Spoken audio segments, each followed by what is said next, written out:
Bonjour, bienvenue à ce segment de la série Intimité divine. Je suis Viviane Castillo, pasteur avec mon mari, pasteur Michel Castillo, qui est lui le pasteur à la tête de Le Chemin Maniwaki. Et aujourd'hui, on est rendu à notre 9e indice sur 10. Alors, c'est l'avant-dernière émission, l'avant-dernier enseignement sur les 10 indices d'intimité divine. Si c'est la première fois que vous écoutez une émission de la série, je vous encourage fortement à aller écouter les 8 premières épisodes. En fait, il y en a 9 épisodes parce que j'ai la première épisode qui est la 1, ensuite j'ai eu le 2, puis j'ai eu un épisode 2 et demi. Si ça vous intrigue, allez écouter ça, c'est très intéressant. L'épisode 2 et demi est très bonne. Alors, sans plus tarder, on va prier notre Jésus. Merci Seigneur Jésus, je te loue, je t'exalte, je te glorifie. Tu es un bon Dieu, tu es un grand Dieu, tu es miséricordieux. Et on est excité et on est reconnaissant. On est excité de ta présence et on est reconnaissant de ta présence. On est excité pour ce que tu as fait pour nous et on est reconnaissant de ce que tu as fait pour nous. Alors Seigneur, sans plus tarder, on veut te remercier. On ouvre notre cœur, on ouvre nos oreilles, on ouvre notre intelligence pour entendre ce que tu dis à nos cœurs, de ton cœur au nôtre, concernant l'intimité divine. Merci Seigneur que tu nous parles et que tu révèles les trésors de ta personne à nous, au nom de Jésus. Amen. Alors, on va débuter avec ce fameux indice numéro 9. L'indice numéro 9, on va parler dans cet indice-là d'avoir un seul Dieu. Bon, ça a l'air simpliste, là, un seul Dieu en les trois personnes du Père, Fils et Saint-Esprit. Pareil comme nous, on est un corps, nous sommes un esprit, nous avons une âme et nous vivons dans un corps. On est 3 en 1. Quand on parle de Viviane Castillo, ben la voilà, vous l'avez devant vous, c'est moi. Mais ce que vous voyez, c'est le corps de chair Viviane Castillo et mon cœur, mes pensées, mon âme, c'est l'esprit et l'âme qui n'est pas visible. Mais les trois, c'est moi. Alors, c'est la même chose. Dieu, c'est Dieu le Père, Fils et Saint-Esprit. Le Fils Jésus-Christ manifesté dans la chair sur terre, mais c'est un seul Dieu. Et si ça ne marche pas, vous ne comprenez pas trop, bienvenue dans le groupe. C'est incompréhensible pour notre cerveau humain, tout ça, là, le 3 en 1, mais ça reste que c'est la vérité. Et pour pouvoir élaborer de Dieu, un seul Dieu, on va lire plusieurs versets bibliques. Alors j'espère que vous êtes bien équipés d'une bonne Bible, que vous avez vos lunettes de lecture si vous en avez besoin. Mais on va aller tout de suite dans Exode 20. Exode 20, on va aller lire ensemble le verset 3 et 4. Les versets 3 et 4 de Exode 20. C'est très clair ce qu'on lit ici. Verset 3. Tu n'auras pas d'autre Dieu devant ma face, tu ne te feras point d'image taillée, ni de représentation quelconque des choses qui sont en haut dans les cieux, qui sont en bas sur la terre, et qui sont dans les eaux plus bas que la terre. Et même, on peut même lire 5. Tu ne te prosterneras point devant elles et tu ne les serviras point. Voilà. Alors, c'est très clair. Dieu, il dit, tu n'auras pas d'autre Dieu devant ma face. Tu ne te feras pas des images, des statues pour te prosterner devant elles. C'est devant moi qu'elles se prosternent et je suis ton Dieu. Très clair. Maintenant, allons dans Deutéronome. Le chapitre 6, Deutéronome 6, verset 5. Allons dans 5, qui dit « Tu aimeras l'Éternel ton Dieu de tout ton cœur, de toute ton âme et de toute ta force. C'est clair, ça aussi. Tu as un seul Dieu qui est Dieu, le Père, Fils, Saint-Esprit, et tu vas l'aimer de tout ton cœur, de toute ton âme, de toute ta force. Maintenant, on va aller dans Matthieu 22. Matthieu 22, le verset 37. Matthieu 22, 37, je ne sais pas si vous avez une Bible que les paroles de Jésus sont en rouge, mais dans ma Bible à moi, les paroles de Jésus sont en turquoise. Alors, je trouve ça assez beau, c'est une Bible de petite fille, là. C'est une Bible de filles rose et bleu et blanc, il y a plein d'affaires roses là-dedans, c'est merveilleux. Alors, dans Matthieu 22, 37, Jésus, il dit, « Tu aimeras le Seigneur ton Dieu de tout ton cœur, de toute ton âme, de toute ta pensée. » Voilà, c'est Jésus lui-même qui le dit. Maintenant, on s'en va dans Ézéchiel. Je vous fais vous promener, je vous fais vous promener beaucoup. Mais c'est ça, des études bibliques, c'est ça. On veut lire plusieurs versets, on veut vraiment aller partout, faire un bon éventail pour pas prendre un verset hors contexte. On veut beaucoup de versets qui se confirment les uns les autres. Ézéchiel 37. Ézéchiel 37, verset 23. Ils ne se souilleront plus par leurs idoles, par leurs abominations et par toutes leurs transgressions. Je les retirerai de tous les lieux qu'ils ont habités et où ils ont péché, et je les purifierai. Ils seront mon peuple, et je serai leur Dieu. Ça, c'est après que les Israélites se soient prostitués avec toutes sortes de dieux faits de main d'homme. Vous avez compris ça? Maintenant, on s'en va dans 1 Jean, verset 1 Jean, chapitre 1, verset 7. Si nous marchons dans la lumière, comme il est lumière, lui-même dans la lumière, Jésus, nous sommes mutuellement en communion et le sang de Jésus, son Fils, nous purifie de tout péché. Alors, dans Ézéchiel, c'était prophétisé, et ici, dans 1 Jean, Jean le déclare, c'est fait, le sang de Jésus qui a été coulé à la croix nous purifie de nos péchés. Bon, il va y en avoir d'autres versets bibliques, là, mais je voulais établir ça là, en partant, on met une fondation claire. Dieu, il dit, pas d'autre Dieu que moi seul. Tu ne fais pas de statue, tu ne te prosternes pas devant les statues, ça c'est dans l'Ancien Testament, mais aujourd'hui encore, il y a du monde qui se prosterne devant des statues, beaucoup de religions qui font ça. Et Dieu a pourvu pour nous, par le sang de Jésus sur la croix, il est mort pour nous, que si, avant d'être chrétien, ou en tant que chrétien, on a fauté, on a tombé, le sang de Jésus pourvoit pour nous laver complètement de notre péché d'avoir eu d'autres dieux que Dieu, Père, Fils et Saint-Esprit. On a mis ça bien au clair. Dieu veut l'exclusivité. Mais comment est-ce qu'aujourd'hui on peut passer de l'exclusivité à l'idolâtrie ou, pour utiliser les mots de Jésus, arrêter d'aimer Dieu ou aimer autre chose plus que Dieu? Comment est-ce que ça se manifeste, ça? Parce que quand on regarde dans l'Ancien Testament, c'était plus évident à la vue. C'était plus facile du regard de voir ceux qui faisaient de l'idolâtrie parce que dans ce temps-là, où tu étais un Israélite, pas un chrétien, parce que Christ n'était pas venu encore, là, mais dans l'Ancienne Alliance, où tu étais un Israélite et tu suivais les fêtes que Dieu avait ordonnées dans la loi, ou non.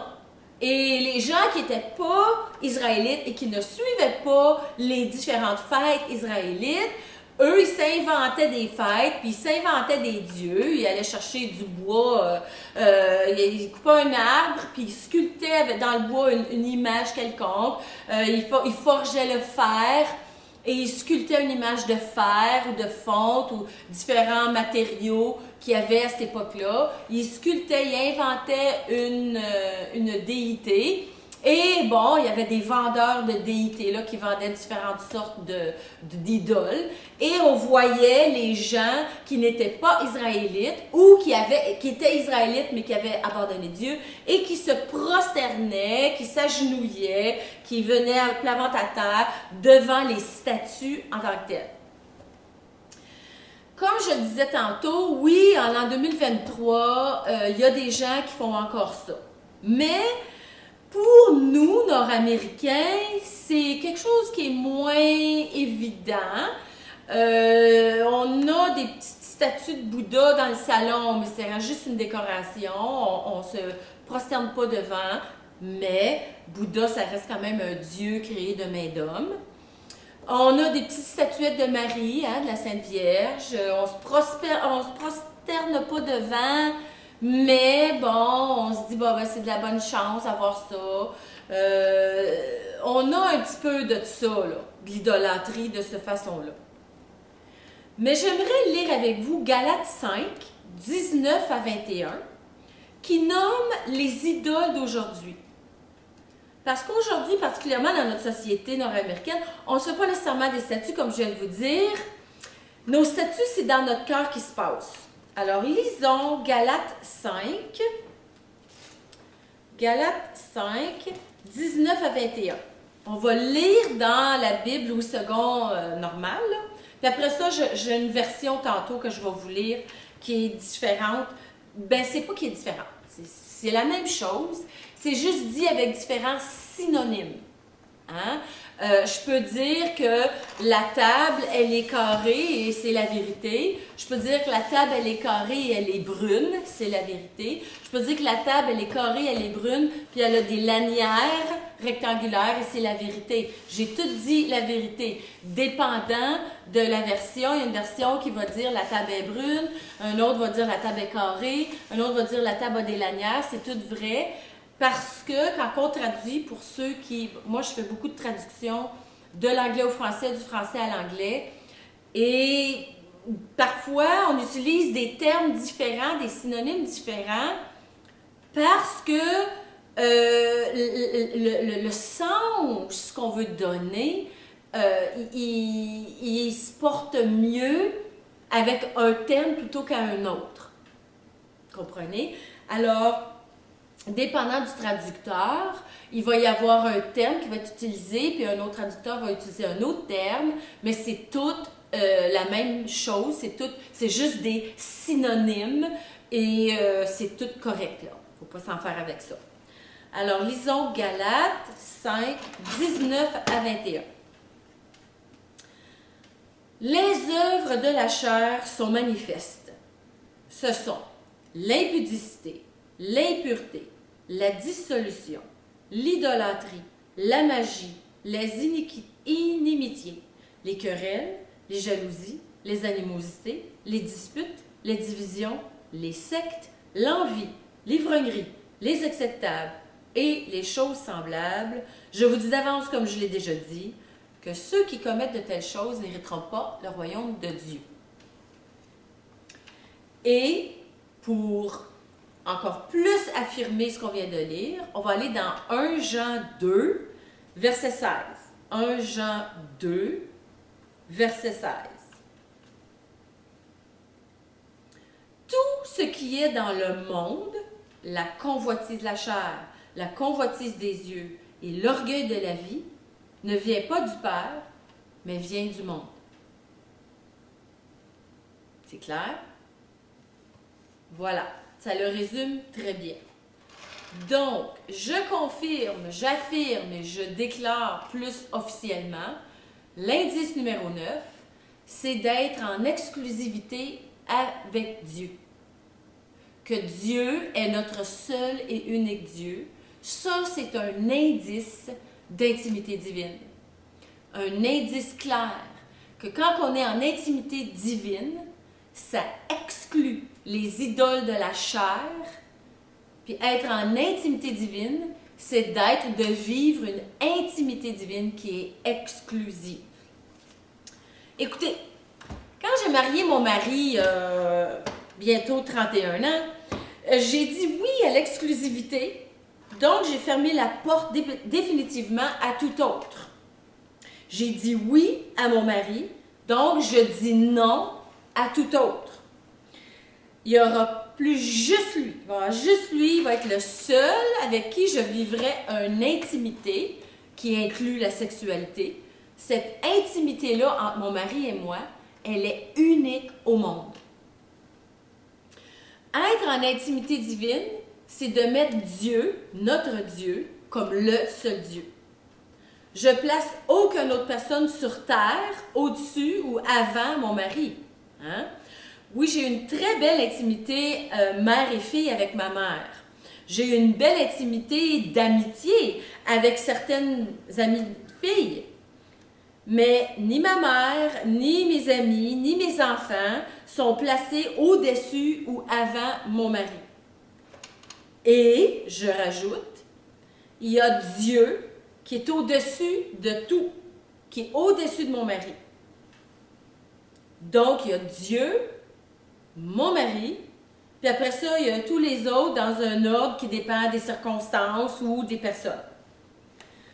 Quand Dieu n'est pas le premier, quand Dieu n'a pas la priorité dans notre vie, là, voici l'image de ce qui se passe et c'est là que je vais vous relire Galates 5, 19 à 21, mais selon la version The Message, qui est une version anglophone, que j'ai moi-même traduit en français, et c'est littéralement le Galates 5 de 19 à 21, mais ça décrit, c'est écrit plus élaboré, plus en langage parlé, si on veut. Et c'est l'apôtre Paul qui a été vraiment inspiré du Saint-Esprit il y a 2000 ans quand il a écrit ça. Écoutez bien, Galates 5, 19 à 21, la version The Message que j'ai traduit en français.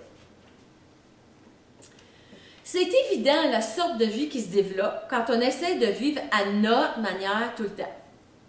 La vie, elle devient répétitive, sans amour, avec du sexe sans émotion. Du sexe gratuit ou payant, mais cheap, ou pas cher, qui ne satisfait pas. C'est aussi une accumulation de problèmes mentaux et émotionnels. C'est de l'agitation, des fausses joies temporaires, des faux dieux à rabais, des trucs de magie religieuse ou une religion à base de pensées magiques. C'est de la paranoïa, de la solitude et de l'ennui, de la compétition brutale, des désirs passionnés qui ne satisfont jamais, des excès de colère blessants, une incapacité, même une impotence à aimer et à être aimé. C'est des familles brisées, des vies divisées ou des vies brisées. Les gens ont des buts qui mènent à rien ou qui mènent nulle part. Et qu'ils ont une habitude vicieuse de dépersonnaliser tout le monde en rival. On voit tout le monde comme un compétiteur ou un rival. C'est des addictions incontrôlées et incontrôlables. C'est des histoires d'horreur dans la communauté et j'en passe. Et c'est fort et c'est puissant, cela. Je peux même vous laisser aller reculer la vidéo pour réécouter ça. Là, Galates 5, 19 à 21, là, dans la version de Message, c'est une description évidente, flagrante de notre société actuelle. En tout cas, en Amérique du Nord, là, c'est tellement exactement ça, là, ça n'est triste. Et ça ne devrait pas être ainsi dans l'Église, chez les chrétiens. Et tout ça que je viens de lire, c'est de l'idolâtrie. Ou c'est le fruit de ne pas mettre Dieu en priorité ou en premier dans notre vie. C'est d'être l'intimité divine, être dans un état d'intimité divine, c'est d'être exclusif à Dieu. Et c'est un choix. C'est de choisir de mettre Dieu en premier dans notre vie. Et mettre Dieu le premier, c'est en se levant de prier, en faisant la vaisselle ou en cuisinant, de louer le Seigneur. Mettre Dieu en premier, c'est de ne pas se coucher avant d'avoir pris un peu de temps avec lui, en quelque part, là, durant la journée au moins. Mettre Dieu en premier, c'est de le consulter dans toutes nos décisions. Mettre Dieu en premier, c'est de l'écouter et de lui obéir. Mettre Dieu en premier, c'est de reconnaître que c'est lui qui est Dieu dans notre vie. C'est de savoir que notre vie ne nous appartient pas. Que Dieu soit le seul Dieu dans notre vie, c'est reconnaître que notre vie ne nous appartient pas. Beaucoup de gens oublient ça. Beaucoup de gens ne veulent pas reconnaître ça. Quand j'ai donné ma vie à Christ, je lui ai donné. Donc, ma vie, elle ne m'appartient pas. Si je m'en vais chez vous, puis j'apporte un cadeau, j'apporte une belle tasse. Admettons que je suis allée, je ne sais pas moi, en visite à la ville de Québec et j'ai ramené une belle tasse de la ville de Québec, avec un beau dessin de la ville de Québec, puis dessus c'est marqué Ville de Québec, Québec, Canada. C'est une belle tasse là, que j'ai payé un bon prix et que je vous la donne en cadeau. Bien là, quand je quitte chez vous, puis je me retourne chez nous, bien, je n'amène pas la tasse avec moi.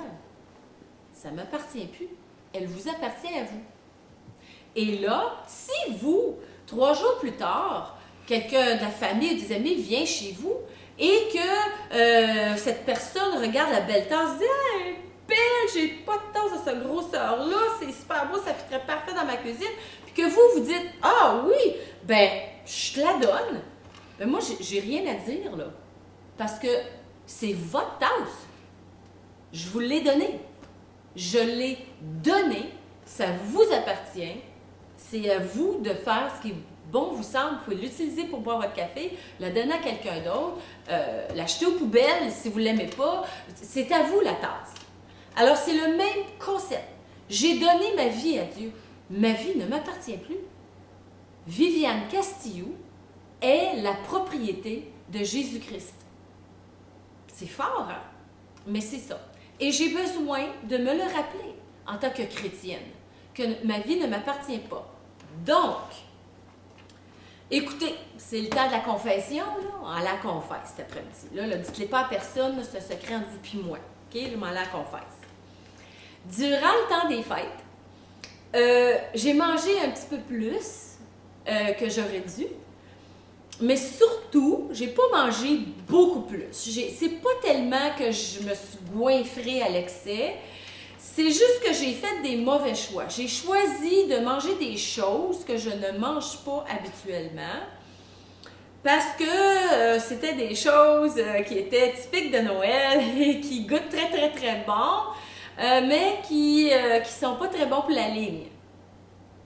Et comme je disais il y a quelques secondes, ma vie ne m'appartient pas. Donc, c'est pas moi qui choisis ce que je mange. Mais dans le temps des fêtes, disons que j'ai pas trop demandé au Seigneur qui m'aide à rester sur le bon chemin quand ça vient à la nourriture. Et évidemment, j'ai pris du poids. J'ai pris un petit peu de poids durant le temps des fêtes. Bon, je suis très, très, très... J'essaie énormément d'être bien obéissante. Puis je demande au Seigneur, il me donne sa force, sa discipline, le contrôle de soi, la maîtrise de soi pour être docile à qu'est-ce que je mets dans ma bouche. Alors, docile à lui. Alors là, bon, depuis quelques jours, puis c'est pas une question de résolution, c'est une question c'est ma vie. Je choisis de vivre une vie en anglais, ça se dit mieux, c'est I live a fasted life.